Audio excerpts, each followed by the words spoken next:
Olá, investidores! Sejam bem-vindos a mais um vídeo do nosso Panorama Matinal. Aqui você fica sabendo tudo o que está acontecendo no Brasil e no mundo, questões que impactam os seus investimentos e, é claro, também a cotação dos seus grãos, sejam eles soja, milho ou trigo. Pessoal, vamos dar uma olhadinha nos mapas climáticos. Lembrando, hoje é quarta-feira, dia de atualizá-los, né?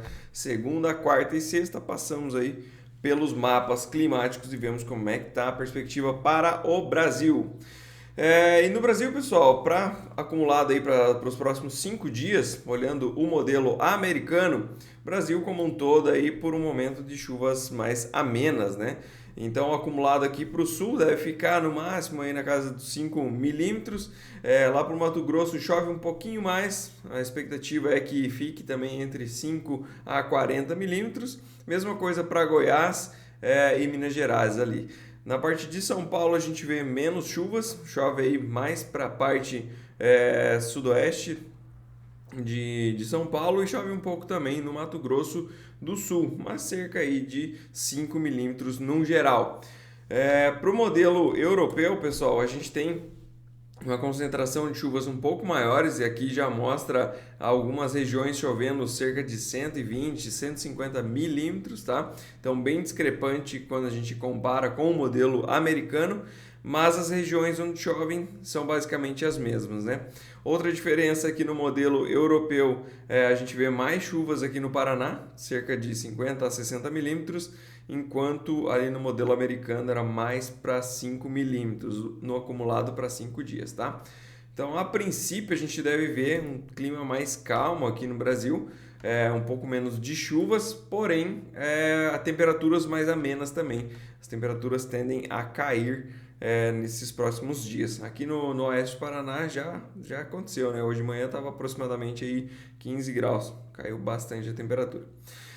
Olhando aqui, pessoal, para esse mapa, que é o de acumulado de chuvas, né? Nos últimos 3 dias, a gente tem aí pontos de 50 a 60 milímetros no Mato Grosso. Aqui para o Paraná também, principalmente no oeste, alguns pontos chegam a marcar até 80, 100 milímetros.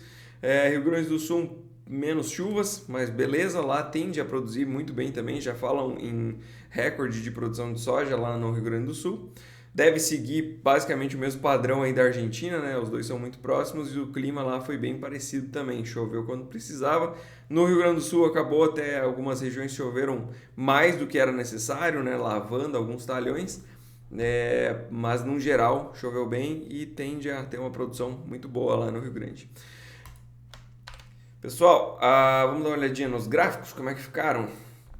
Ontem a gente teve então o petróleo caiu 0,20%, hoje começa o dia já com uma queda também de 0,13%.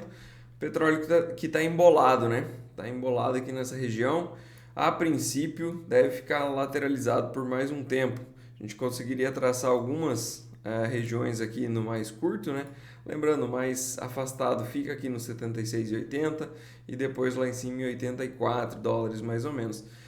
No mais curto a gente tem aí uma resistência sendo traçada no 75,20 aproximadamente e aqui embaixo no 70, tá? Então o mercado está encaixotando novamente, vocês podem ver que ele já está dentro de um retângulo maiorzão aqui, né? Se a gente diminui um pouco a gente consegue ver um outro retângulo aqui e agora no curto prazo aí, avançando um pouco mais o gráfico, né, a gente consegue também ver mais um retângulo, ou seja, tá complicado, né? Não tem muito direcionamento o petróleo no momento. Olhando para o óleo de palma, pessoal, o óleo de palma vem desenhando um movimento bem legal, né? Olha que bela alta que vem fazendo aí desde o começo do ano. E ontem fechou com 1,13 de alta, hoje já subiu 1,17, fechou já em alta de 1,17, né? A princípio o mercado vem realmente para testar primeiramente essa região aqui dos 4.044 e depois lá em cima. Interessante, o mercado tá bonito aqui para o óleo de palma. Vamos olhando para o óleo de soja. O óleo de soja já não tem a mesma pegada, né, pessoal? Vocês veem, ó, desde o começo do ano só cai, na verdade, né? Esse mercado aqui tá travado, precisaria romper essa região dos 48 e 80, 49 dólares aqui para aumentar um pouco mais o preço, conseguir evoluir aí os preços, buscando, quem sabe, na casa dos 52, mas a princípio ele deve continuar trabalhando dentro dessa lateralização aqui também, tá? Não tá fácil esse mercado aqui também. Então, de 48,80 a 46,30. Se o mercado decidir romper para algum desses lados, aí sim a gente pode ver um movimento mais expressivo e com mais volatilidade também. Mas no momento, o mercado um pouco mais truncado. Olhando para a soja vem se recuperando bem, né, pessoal? Desde que tocou lá naquela resistência que a gente fala, da mínima de 2021, nesse retângulo azul, o mercado sentiu ali essa resistência e já fez uma alta bem interessante, né? De lá para cá subiu 43, arredondando 40 centavos por bushel. Isso é bastante coisa, tá? Um movimento bem legal. E daqui para frente ele tem um desafio aqui na região dos 12 dólares e 60. Algumas considerações aqui na soja, tá, pessoal, que podem estar impulsionando este movimento. Então, a princípio, a gente tem uma greve se instaurando lá na Argentina. Não deve ser muito séria, tá? Essa greve é mais para testar a fé dos apoiadores, pelo que a gente percebeu, no sentido de que vamos fazer uma grevezinha aqui para ver a aderência, para lá na frente a gente ver se realmente faz ou tem que melhorar a campanha, porque a princípio a ideia principal realmente é lá para março, abril fazer uma greve que tem um impacto maior mesmo. Sindicatos dos trabalhadores dizem que não estão contentes aí com a perda de alguns benefícios e, enfim, estão vendo formas de importunar o governo aí para que ele volte atrás em suas tomadas de decisão, né? Então, a princípio, essa greve de agora ela deve ser breve e é realmente só para medir a febre e se mostrar presente, né? Basicamente isso. O sindicato aí dizendo, olha, a gente existe, a gente está aqui fazendo alguma coisa, mesmo que não seja nada, tá? Então, a princípio, essa greve aí, ela assusta um pouco, leva essa ideia lá para frente. Caso isso aconteça realmente em março, abril, a gente pode ver problemas nas indústrias, tá? De esmagamento, porque eles acabam fechando as rodovias e tudo mais. E como foi em 2020, se eu não me engano, o nível de processamento ele acaba baixando bastante. Outra questão que lá na Argentina, o câmbio, quando o Milei tomou posse, ele fez uma medida que fez com que o câmbio paralelo ficasse, ou o câmbio oficial ficasse muito próximo do câmbio paralelo. Ele chegou a ficar com uma diferença, se eu não me engano, de mais ou menos 20%, coisa que assim era absurda, né? Estratosférica.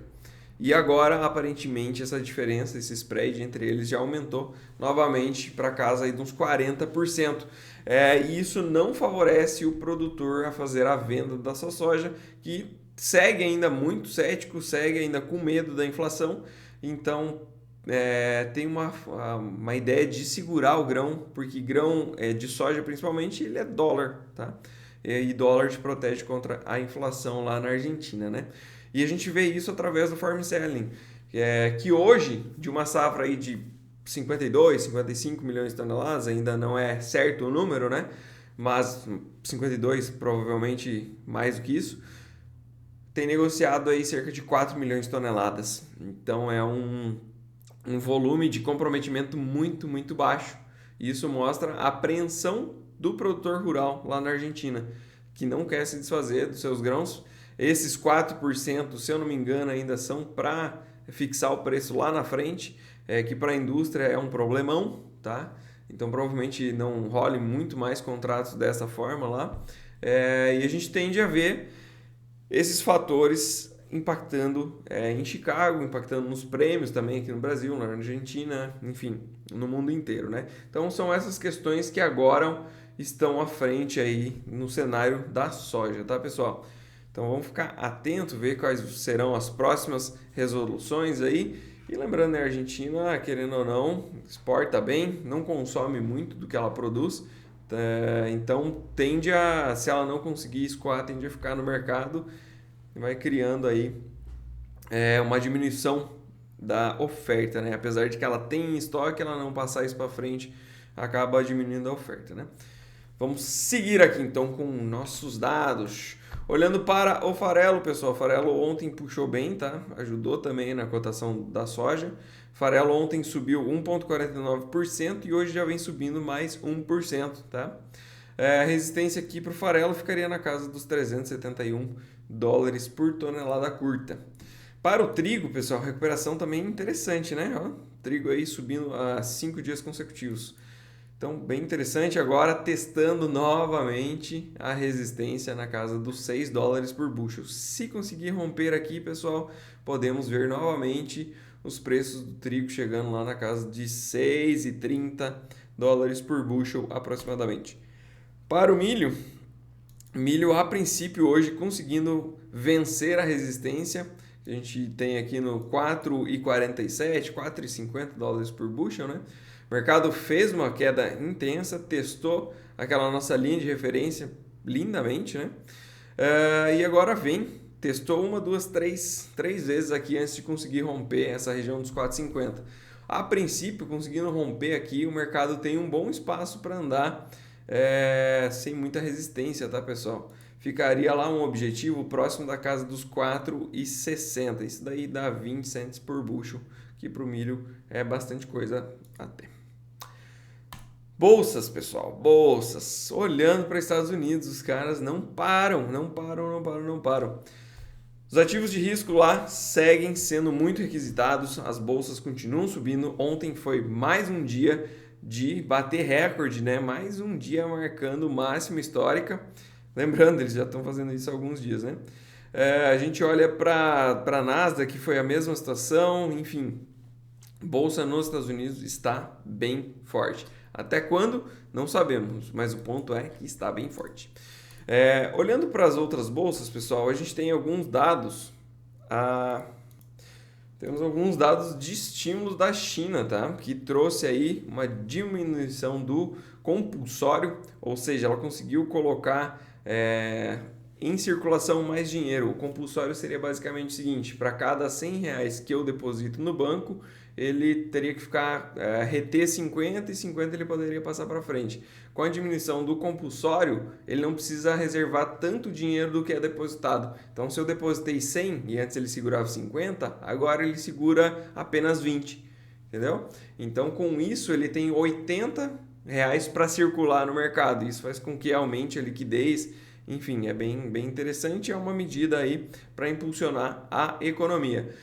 Além disso, comentário de mais estímulos, eu não lembro agora a quantidade certinha, mas assim, cerca de aproximadamente 3 trilhões de yuans, se eu não me engano. Eu vou revisar esse dado e trago amanhã para vocês. Mas o ponto é que eles estão trazendo mais estímulos para puxar aí a sua bolsa para cima, a sua economia para cima, e de fato tem dado certo nesses últimos dias, tá? A gente viu aí Hang Seng fechando com uma alta expressiva de 3,44% e Xangai com uma alta de 1,8%. Na parte negativa, temos apenas o Japão e a Coreia do Sul. Aí, Japão caiu 0,81% e Coreia do Sul caiu 0,36%. Pessoal, só retificando a informação, eu falei 3 trilhões, né? Pesquisei aqui, 1 trilhão de yuans. Tá. E a gente vê o mercado encarando isso com bons olhos, né? Porque é uma bela alta. Mas vale lembrar que apesar dessas altas que tivemos aqui, lá em Hang Seng e em Xangai, os mercados chineses ainda operam no campo negativo, tá, pessoal? Na semana. Então, falta um pouquinho ainda para apagar a barra negativa, mas ainda assim no negativo. Porém, belas altas, né, sequenciais aí. A princípio, cumprindo com as promessas que foram feitas lá no começo de 2023. Europa hoje, pessoal, em alta, bela alta também.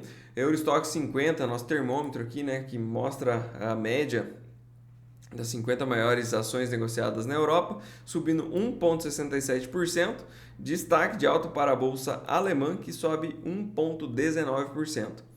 Nos Estados Unidos, mais um dia de alta, pelo menos nos futuros aqui, né? S&P 500 subindo 0,43% e Nasdaq subindo 0,7%. O mercado está bem otimista, tá, pessoal? A gente pode ver um dia de alta aqui no Brasil também. Ontem a gente teve uma alta de 1,31%, se recuperando da queda do dia anterior, né? Então uma alta bem legal aqui também. E a princípio, pelo que a gente está vendo aqui hoje, devemos ter um dia de festa também aqui no Brasil.